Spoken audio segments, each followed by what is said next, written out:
Did the world wars, revolutions, and big events of human history evolve naturally, or were they calculated and pre-planned? If they were pre-planned, who planned them, and what are they planning for the future of humanity? The answer to this puzzling question can be found within the boundaries of 3 of the world's most powerful cities. Those 3 cities belong to no nation and pay no taxes. They are Washington's District of Columbia, which is not part of the city of Washington or of the United States, the inner city of London, which is not part of London or England, and Vatican City, which is not part of Rome or Italy. These cities, called city-states, have their own independent flag, their own separate laws, and their own separate identity.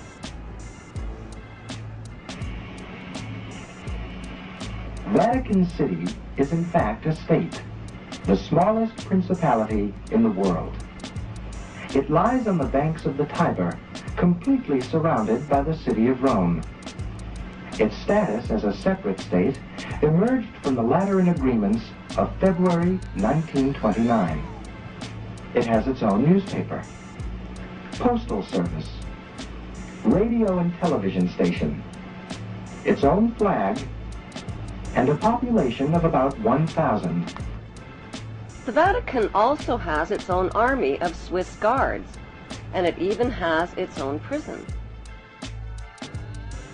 The Vatican rules over approximately 2 billion of the world's 6.1 billion people. The colossal wealth of the Vatican includes enormous investments with the Rothschilds in Britain, France, and the USA, and with giant oil and weapons corporations like Shell and General Electric. The Vatican solid gold bullion worth billions is stored with the Rothschild-controlled Bank of England and the U.S. Federal Reserve Bank.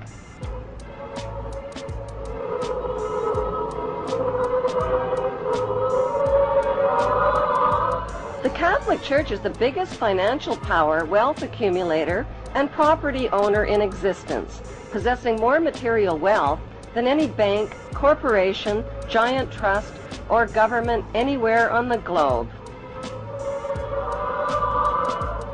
The Pope, who is the visible ruler of this colossal global wealth, is one of the richest men on earth. While 2/3 of the world earns less than $2 a day, and 1/5 of the world is underfed or starving to death, the Vatican hoards the world's wealth, profits from it on the stock market, and at the same time preaches about giving. How did the Pope and Vatican accumulate all that wealth over the millennium? One method was to put a price tag on sin. Many bishops and popes actively marketed guilt, sin, and fear for profit by selling indulgences. Worshippers were encouraged to prepay for sins they hadn't yet committed and get pardoned ahead of time. Those who didn't pay up risked eternal damnation in Satan's oven. Pope Leo X rebuilt St. Peter's Basilica, selling tickets out of hell and tickets to heaven. During the Dark Ages, the Catholic Church not only hoarded the wealth they collected from the poor, but hoarded knowledge. They kept the masses ignorant and in the dark by denying them a basic education.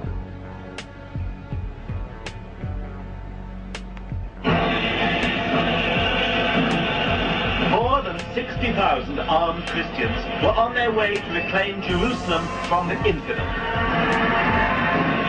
Between 1095 and 1291 AD, the Pope launched 7 bloodbaths called the Christian Crusades, torturing, burning, beheading, and mass murdering hundreds of thousands of Muslims and Jews in the name of God. The Pope's brutal soldiers were called Knights Templar or Knights of the Temple of Solomon and evolved into today's secretive brotherhood called the Freemasons. Between 1450 and 1700 AD, the Catholic Church followed up their holy terror with the Inquisition. Based on rumors of practicing witchcraft, the Catholic Church hunted down, tortured, and burned alive millions of innocent women at the stake.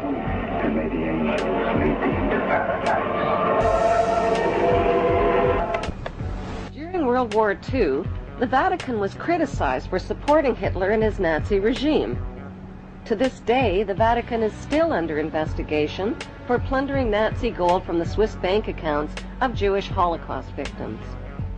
Over the past 5 decades, more than 1,500 priests and bishops have been identified in the sexual assault of tens of thousands of boys and girls in their trusting congregations and orphanages.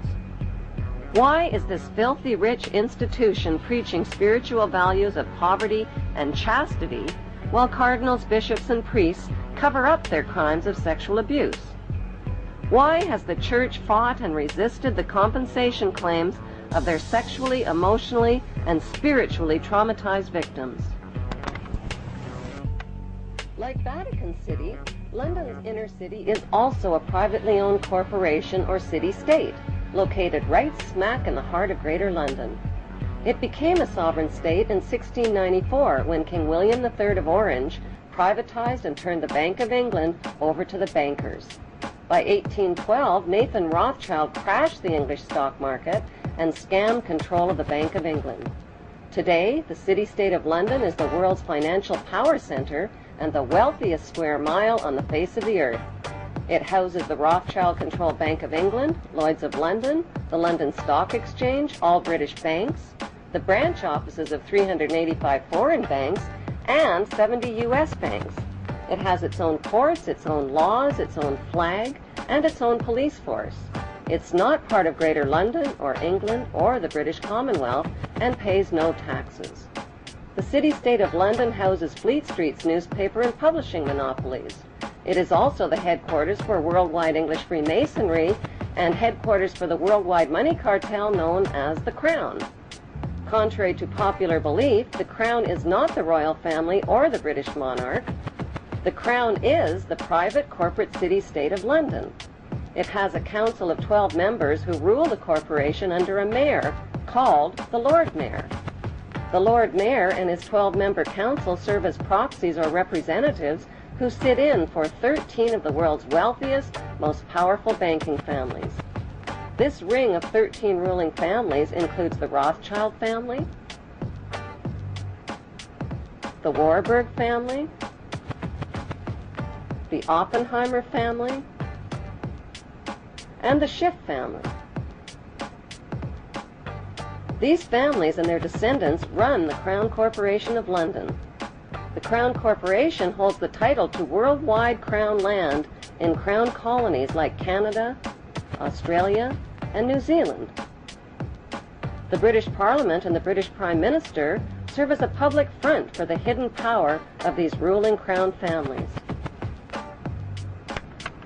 Like the city-state of London and the Vatican, a third city-state was officially created in 1982.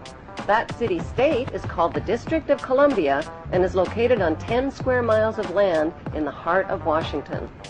The District of Columbia flies its own flag and has its own independent constitution. Although geographically separate, the city-states of London, the Vatican, and the District of Columbia are one interlocking empire called Empire of the City. The flag of Washington's District of Columbia has 3 red stars, one for each city-state in the 3-city empire. This corporate empire of 3 city-states controls the world economically through London's inner city, militarily through the District of Columbia, and spiritually through the Vatican. The Constitution for the District of Columbia operates under a tyrannical Roman law known as Lex Fori, which bears no resemblance to the U.S. Constitution. When Congress passed the Act of 1871, it created a separate corporate government for the District of Columbia. This treasonous act allowed the District of Columbia to operate as a corporation outside the original Constitution of the United States and outside of the best interests of American citizens.